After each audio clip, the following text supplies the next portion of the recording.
शादी के पहले से ही विभा को कपड़े धोने का बड़ा शौक था।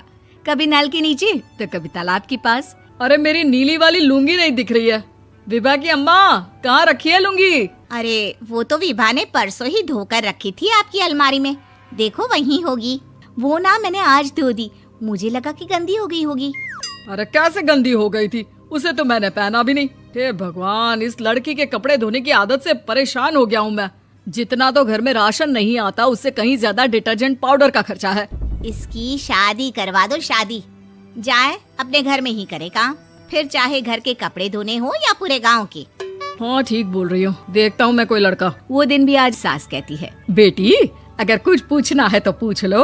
वैसे तो हमारी लड़की बहुत ही शर्मीली है, जो बोल दो वो मान लेती है, इसे क्या पूछना होगा। अरे कैसी बात कर रही हो माँ, मुझे इन लोगों के घर रहना है, सवाल तो कई है। हाँ हाँ बेटा, पूछ लो ना, क्या पूछना है। आप लोगों के घर कपड़े कौन धोता है? सास का मुंह बन जाता है। देखो, अगर तुम ये कहना चाहती हो कि तुम्हें कपड़े धोने नहीं आते तो सुन लो, कपड़े मैं ही धोती हूँ, लेकिन तुम्हारे आ जाने के बाद मैं रुमाल तक नहीं धोऊंगी। अरे चुप रहना भाग्यवान, बहू बेचारी घर आई नहीं, उसे डराना शुरू कर दिया। वो क्या है ना बिटिया, अभी तक तो ये कल्लू की माँ ही धोती थी, लेकिन अब तुम्हारे पापा तो दहेज में वॉशिंग मशीन देंगे ही।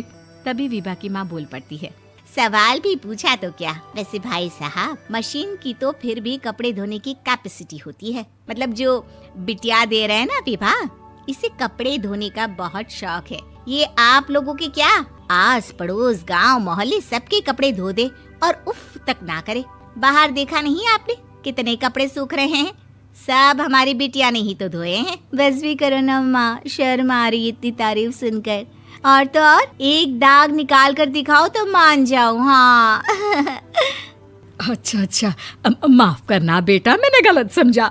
हमें तो रिश्ता बहुत पसंद है। और ऐसे जुड़ जाता है रिश्ता कपड़े धोने का शौक रखने वाली विभा का। उसकी शादी हो जाती है कोयला फैक्ट्री में काम करने वाले कल्लू के साथ। शादी के बाद अचानक विभा चिल्लाती हुई सास के पास आती है। सासू माँ, अरे सासू माँ कहाँ है आप? ये तो धोखा है, धोखा दिया आप लोगों ने मुझे। इसे ससुर के चक्कर के बारे में पता चल गया। अरे तो उसमें तुझे कब धुलेंगे? अच्छा, तू पानी नहीं आ रहा उसकी बात कर रही है। तो आपने क्या सोचा? कुछ नहीं। अच्छा, तेरी माँ ने कहा था कि कपड़े धोने का शौक है तुझे, याद आया मुझे। शौक बोलकर कपड़े धोने वाले मेरे जुनून को कम ना आके सासू माँ, कपड़ा धोना मेरा गुरूर है। तभी पति भी वहाँ आ जाता है। अभी मैंने इसे सनी देओल की फिल्म दिखाई है, उसी के डायलॉग मार रही है माँ। अच्छा सुन, साफ बता रही हूँ, पानी सुबह 4 से 6 और शाम को 10 से 12 आता है, समझी? विभा टाइमिंग सुनकर हैरान हो जाती है। ये क्या भूतों का मोहल्ला है? सुबह 4 बजे उठकर कौन कपड़े धोता है? 4 बजे टंकी में पानी जाता है, फिर सारा दिन धोना ना, किसने मना किया?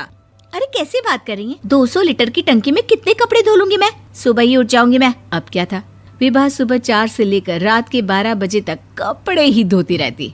एक रोज सास पड़ोस से निकलकर कहीं जा रही होती है कि साथ वाली कहती है, हाँ कल्लू की माँ, जरा ये बताओ कि 2 साड़ी है, 2 ब्लाउज और एक पेटीकोट और एक नाड़े वाला लंबा कच्छा। हाँ तो? अरे तो क्या, कितना लोगी धुलाई ये बताओ। धोबन दिख रहे हैं हम क्या?